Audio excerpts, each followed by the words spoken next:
Hi guys, it's Monday morning about 8 o'clock. I am up and at 'em. I hope you guys had a great weekend and that you're ready to have a great week. Let's see, I am up about to make a tall glass of pre-workout. You can see it back there. I'm going to do 2 workouts today. I'm going to do a quick workout on the elliptical, maybe about an hour or so on the elliptical, and then I'll do another workout later. I actually wanted to go out for a run, but it is like 42 degrees this morning here in Atlanta, so it's supposed to get up to about 65, so I'll go out and go for that run when it warms up later today, about 2 or 3. So today the plan is to head out to Ikea. Eric has a little break in between calls today, so we're gonna go there. I want to get a dresser I have like a little girly space up in our master bedroom, not master bedroom, in the master closet. Our master closet is a really good size and we've just kind of divided it in 2. He has a half and I have a half, of course. And I want to kind of, fancy my half up a little bit. We haven't really done much work in there, so I'll bring you guys along for that. So yeah, I'm gonna get this pre-workout in. I'm not gonna have any coffee this morning because I'm having the pre-workout, and I'll have a little bit of fruit with it. So I'll see you guys in a little bit.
These are too tall. See how long it is? What's the dimensions on it? It might have it on the sticker. It's 50 by 31. Yeah, that would fit, but yeah.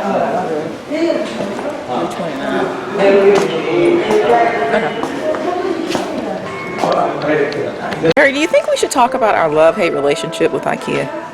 like everybody else, we get suckered into coming here. But then we realize we actually have to put this stuff together and load it up ourselves. Mm-hmm. It sounds good on paper. Yeah. And it's inexpensive. Oh, but Eric, what about when we get home? Yes. And you gotta take it up 2 flights of stairs. 2 flights of stairs, and we're what? We're missing pieces, or what has happened to us numerous times? Pieces damaged on the inside. Pieces are damaged on the inside of the box, but it's so cheap.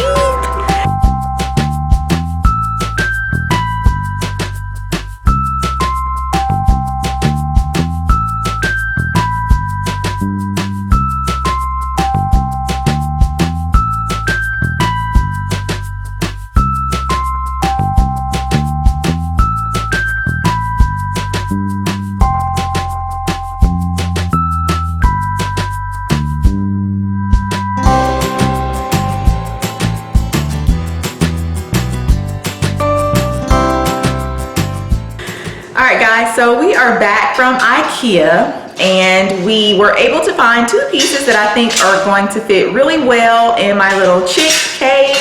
So let's see, I have my closet room, I have a space down in the basement once it's finished, and the chick cave right off of the master bathroom. So that's where we are right now, and Eric is down there busy at work.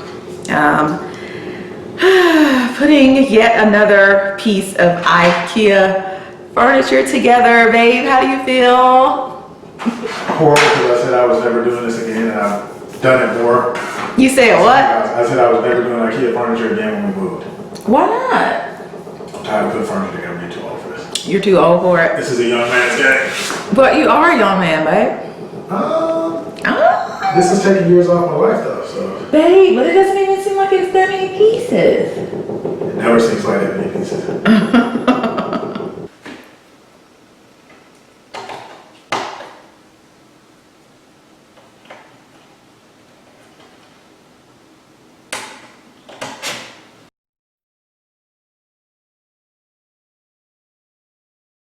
Hi guys, it is Tuesday. I hope everyone is having an amazing day. I am right now pulling up to the place where I get my nails done.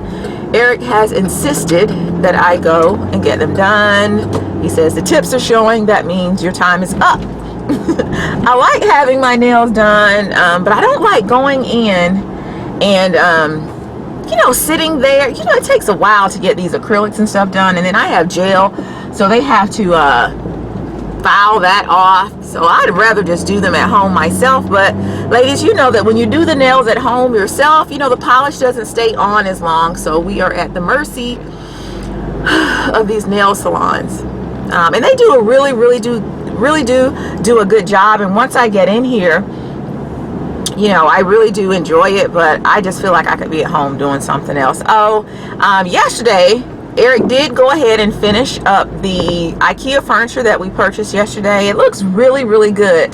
The furniture, I'm not sure if I mentioned it yesterday, but it's for a space that I am setting up for myself, that it's right off of my master bathroom. And I sit in there sometimes and do my nails when I'm not wearing acrylics, and you know, kind of escape when I'm trying to, you know, get away from chasing Eric. So yep.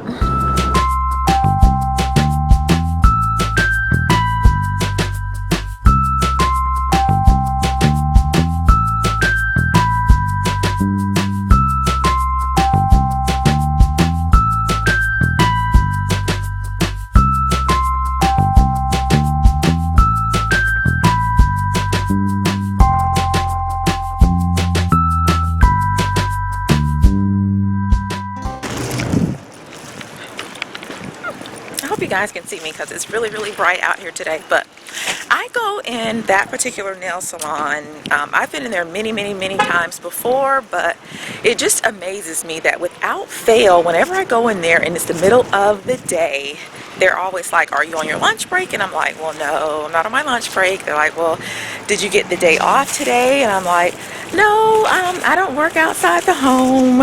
The looks on their faces, ladies, oh my gosh, they're about to fall over in their chairs. Then they're just like, you know, they start talking to one another, and then it's like the next question is, well, what does your husband do? I don't know. But anyway, I just left out a GameStop, picked up Eric a game. Now I'm headed home.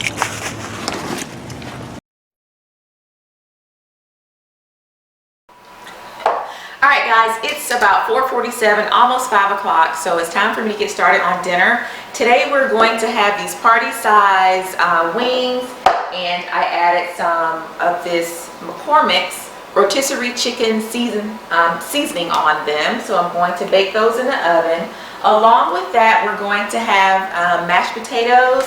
So I'm just going to really quick, this is going to be a really quick and fast meal. So I'm going to put in the microwave 2 of these white potatoes, and then when they're finished, I'm going to kind of mash them and incorporate into them this Idahoan fully loaded peppered bacon and cheddar flakes. These are the basically mashed potato flakes, and they're flavored with pepper and bacon and cheddar. So I'm going to combine these two together. I'm going to do some really quick and easy green beans. I'm just going to toss these with a little bit of a vinaigrette that I kind of mixed up. Takes no time on these. And then we're going to have some chocolate chip muffins. I love this particular brand, but I like to also mix them with the Martha White chocolate chip muffins. So yep, a really quick and simple meal for us today on this Tuesday. Alright, so the chicken's in the oven. So now I'm just going to take these potatoes, like I said, and pop them in the microwave. Our microwave has a potato setting. I'm sure most of the microwaves do. So I'm just going to stick these in here.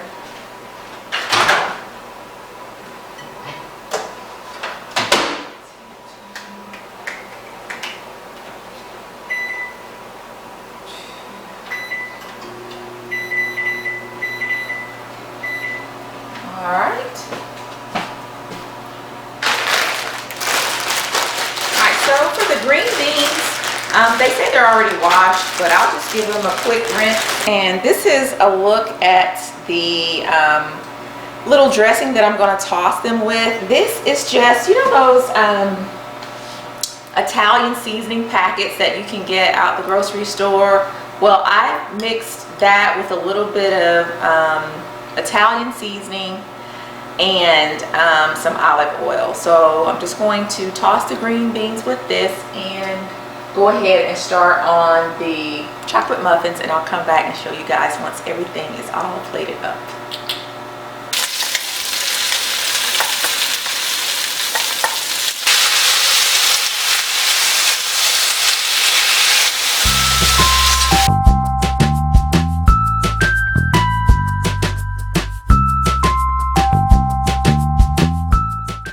Hi guys, it's Wednesday. I hope everyone's day is off to an amazing start.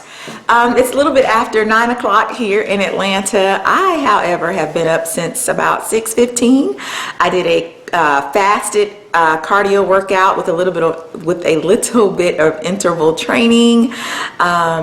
So I am starving right now. I did have a little, let's see, there it is right there, a little pre-workout this morning. Well, I had a lot. I had one scoop, and then I just filled that container back there up with some water. So I've had that. I'm getting ready, however, to eat these sardines. I think I mentioned how and why I eat those sardines in a previous vlog. I talked about those. So that's what I've been doing so far. Oh, and I'm getting ready to get started on the aftermath of last night's dinner. All those dishes over there, I have to wash those. I did kind of clean the kitchen up a little bit. I didn't want to leave it in a mess, but I was just too tired yesterday to finish up all of the dishes.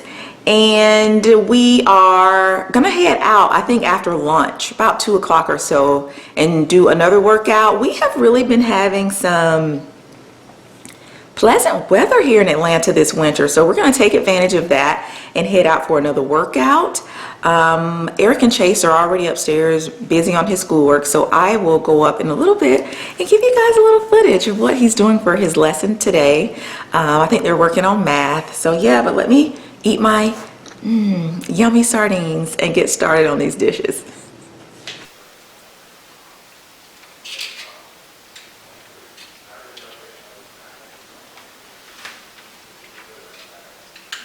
I know that I've been kind of making fun of these sardines, guys, but they're not that bad. The ones in the hot sauce are really, really yummy. I have to look at them right there. The hot sauce makes them really, really good. And you typically get about 3 in a can. And I think it's around 70 calories. So a really good source of protein. And, you know, not a lot of calories. So what I like to do is eat them over here at the sink.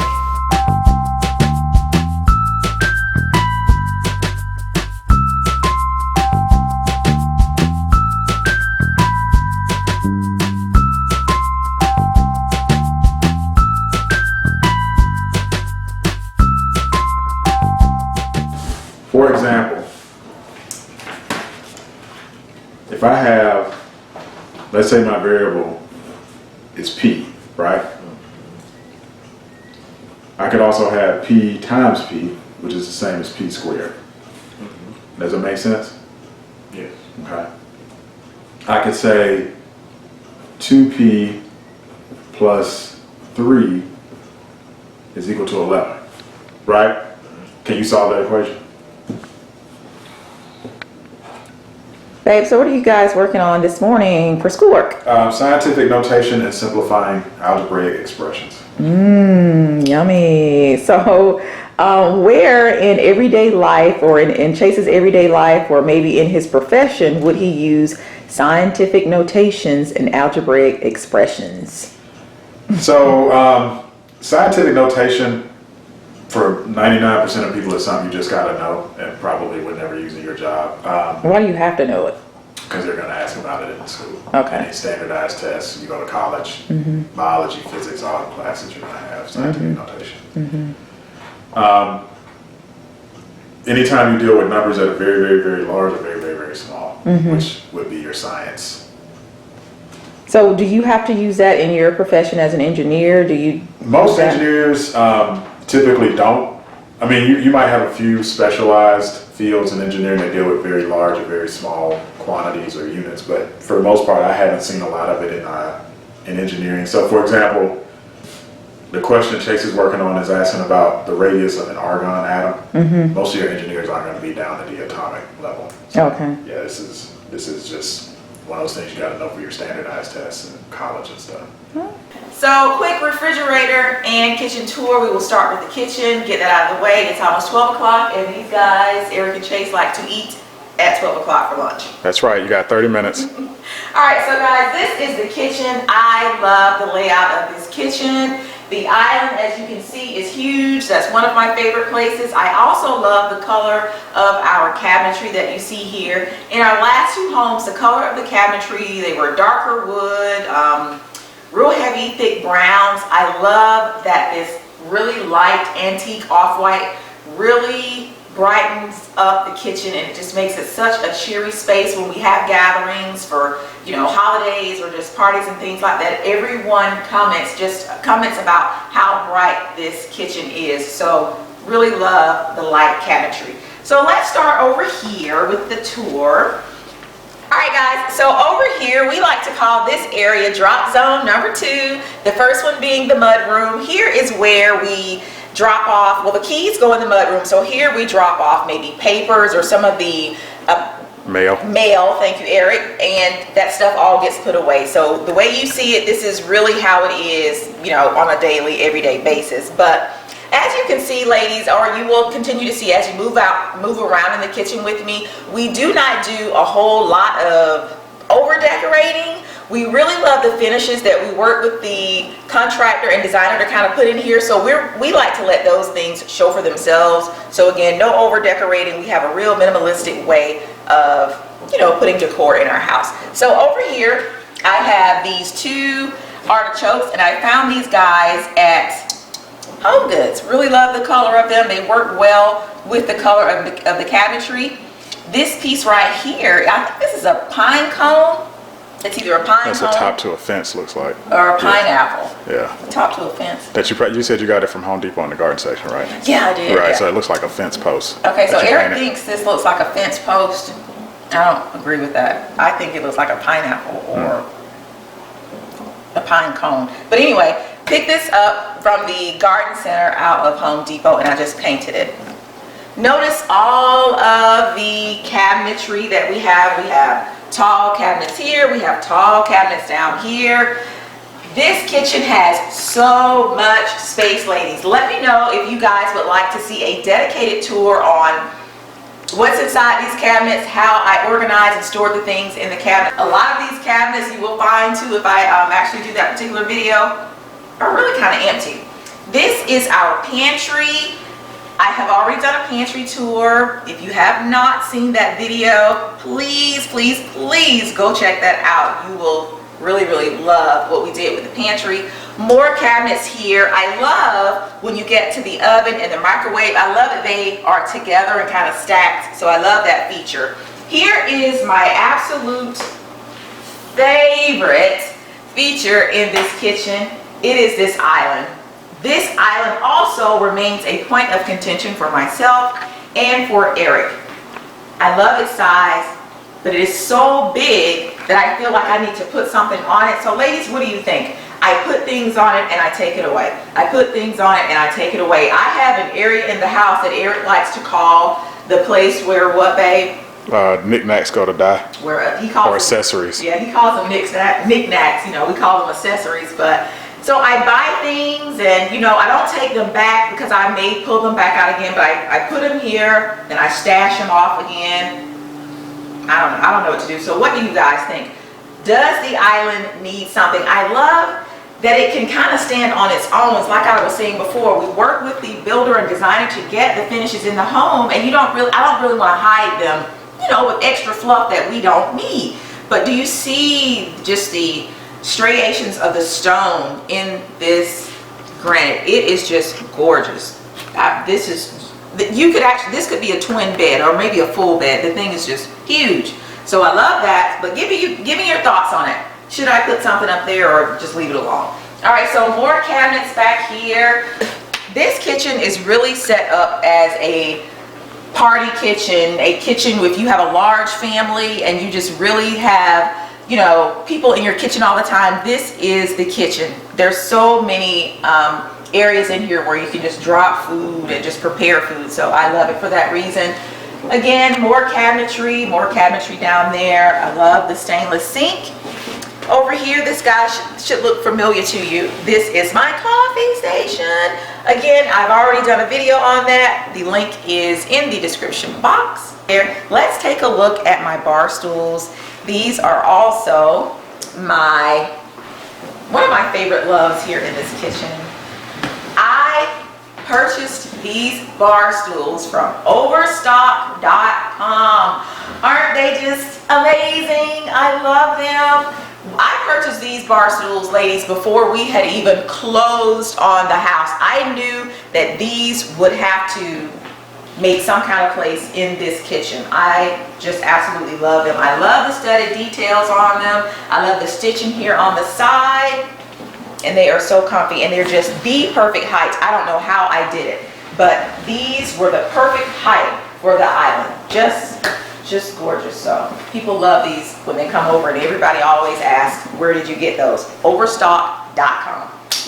Quick refrigerator tour. Eric, how are we on time? You got 20 minutes before lunch and I'm starving. All right, guys, so let's try to get through this really quickly. So we have a Whirlpool stainless steel refrigerator. Ladies, if you have a stainless steel refrigerator, you know how hard it is to keep the fingerprints off. Thankfully, there are only 3 of us here in the house, so it's not too big of a deal. But if you are in the market for some stainless steel cleaner for your kitchen, I showed some stainless steel cleaner that I've been using for a few months now, and I picked it up from World Market. It's really, really good, and it's no more than like $3 and some change. So, and it lasts a long time. So let's go inside the refrigerator. Okay, so up here, I store on this door all of my condiments. Up top, the way I've organized it is I place the condiments that we use most often up here in the top door. That way Eric and Chase, you know, they won't have to go searching around the refrigerator for mustard, mayonnaise, and ketchup. All right, so down here on this second shelf, I like to store our salad dressings, our marinades, and things like that. And then here at the bottom, I just have the jars of jellies, sauces, things like that, little extra jars. We don't have a whole, oh, let me just say this. As you look in the refrigerator, you will say, well, my gosh, where's all of our food? There are only 3 of us, and we go to the grocery store once a week. I've said that already, I believe, and we eat out a lot. Eric, what do you think? On average, how many days a week do you think we eat? I would say 4 on average, 4 days a week, 3 to 4 days a week. Yeah, 3 to 4 days. Yeah, so we don't have a whole lot of food here in the refrigerator. So these containers, though, for the condiments, when I implemented this a few months back, it took a little persuasion on my part to kind of get Eric to kind of see the need for it. He really didn't understand why I would take the, you know, sauces and everything from one jar and place them in another. But I showed him, let me show you the jar.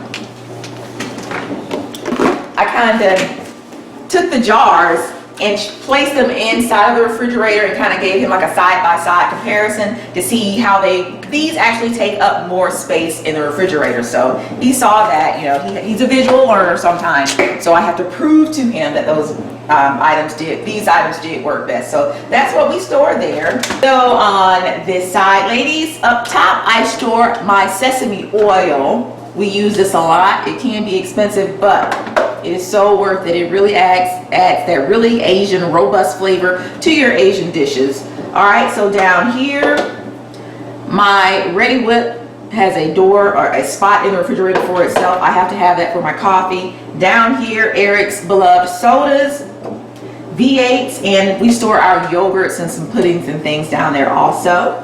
All right, swinging over to this side, our milk, and you hear my refrigerator buzzing saying, hurry up and close me. We have our milk, our orange juices. I said before, Chase doesn't drink the same milk that we drink. He likes his almond milk. Let's see. I store our salads in these containers. I place paper towels in here, and it helps to kind of keep the salad fresher longer. So I put the salad in there with the paper towel, and it helps to kind of absorb some of that water. All right. I do the same thing for mushrooms, and the things that we're having for the week, I kind of go ahead and, you know, portion those out. So that's what you see in the container. I really want to get to this before the refrigerator goes crazy buzzing. These containers, Eric, why do we have these, babe? Because Chase loves pie, and you can cut it up, and you can avoid him having to cut it up himself and making a mess in the kitchen. Right. And not only does he make a mess when he cuts them, can you imagine what size a 12-year-old comes in here and cuts? He cut 4 slices out of one pie. Yeah. So having portion control. Portion control. This is his little pie drawer, so he's able to come in here and easily grab his pie. Let's see. Cheeses and pepperoni, things like that, things for salads. Bacon bits, I kind of portion those out and place those in here. Cheeses, eggs, and I store Chase's Capri Suns back there. I find that they fit really good nestled back there. He's able to get to those. And just our breads and things. And I won't bore you guys with the freezer. Let me go ahead and close this before it goes. You're closed. Before it goes crazy. Oh, let me show you guys really quick too. All right, and really quick, guys, I want to show you how I get my mayonnaise into these containers. You know, the ketchup and the mustard and barbecue sauce, things like that. Those are a no-brainer. You know, you're just going to squeeze those from one container into another. But the mayonnaise can be a little tricky. So let me show you how I like to get my mayonnaise from the jar to the little squeeze container there. All right. Tops off.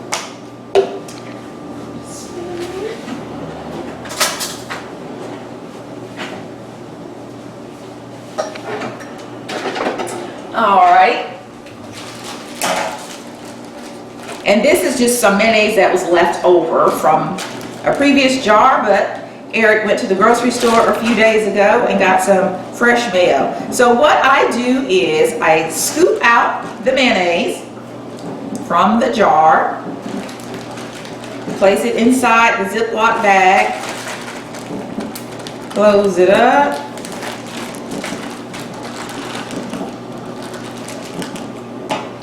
snip just a little bit from the tip of your bag. Get your container, kind of line it up, and I just squeeze it in. And it makes cleanup a lot easier. It makes getting it in there a lot easier. Babe, can they see it? Yep. Okay. Looking good. And that's pretty much it. And I just keep going until I get it filled. But look at that, no mess at all. Can you imagine trying to get this in here with a spoon? It would take forever. So it also makes making sandwiches easier for Chase because he doesn't make a mess. Oh yeah. Since he's got a squeeze bottle. Got a squeeze bottle. No excuse for him to come in here and say, you know, I don't know how to put this mayonnaise on my sandwich. So yeah, basically that's it, guys. That is a tour of my kitchen. We love the setup. If this kitchen is open, and also let me know if you guys would like to have a tour of my kitchenette area. The kitchen opens up to that space, and it also opens up to the family room. Please let me know below if you ladies would like to see, you know, dedicated tours to those parts of the home. Again, everything is not finished. We've been in the house, yes, almost 2 years, but we really like to take our time and get those pieces that we really, you know, think work for us. All right,